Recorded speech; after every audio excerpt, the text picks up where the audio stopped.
Free motion quilting is a skill that takes practice. Let's build some muscle memory by sketching angled fans in a Bear Paw block. I'm Andy, and this is True Blue Quilts, a place to enjoy, experiment, and excel as you quilt. Did you know there's a companion workbook for this sketch series? Find that at truebluequilts.com. A fan block is based on kind of that idea of a quarter square triangle, and you have different sections there in your fan, and we've played with the loopy fans in another block, and today I want to use angled fans. So angled fans are just a design that uses these triangles to fill that quarter of your block.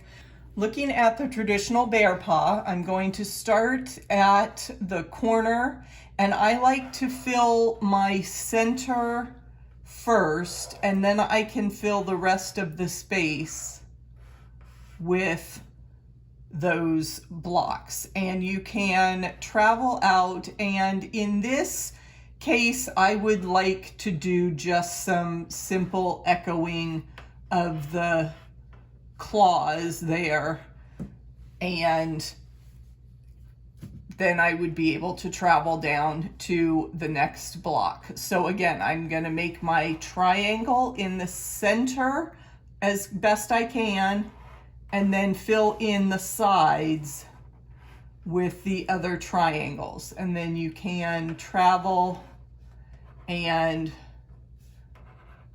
echo those claw points on your Bear Paw, and then travel. And we want to practice keeping our pen continuously on the paper so that we can fill the whole block in one continuous line of thread. And that means practicing some upside down designs. Good practice for your brain so you don't have to keep moving your fabric, and you can start to see how those designs build. You could do continuous curve in these triangles for the claws, or you can just do the straight lines, and I will link to the video that shows the continuous curve. Triangle in the center, triangles on the side for our angled fan, and then we echo to give some simple dimension to our Bear Paw block. Would you like to see all the different steps in the quilt making process? Watch the playlist below as the dancing 9-patch quilt comes to life. Be sure to hit the like button and subscribe to this channel. I share new videos each week with lots of quilting tips and techniques. Thanks for watching, and I'll see you in the next video.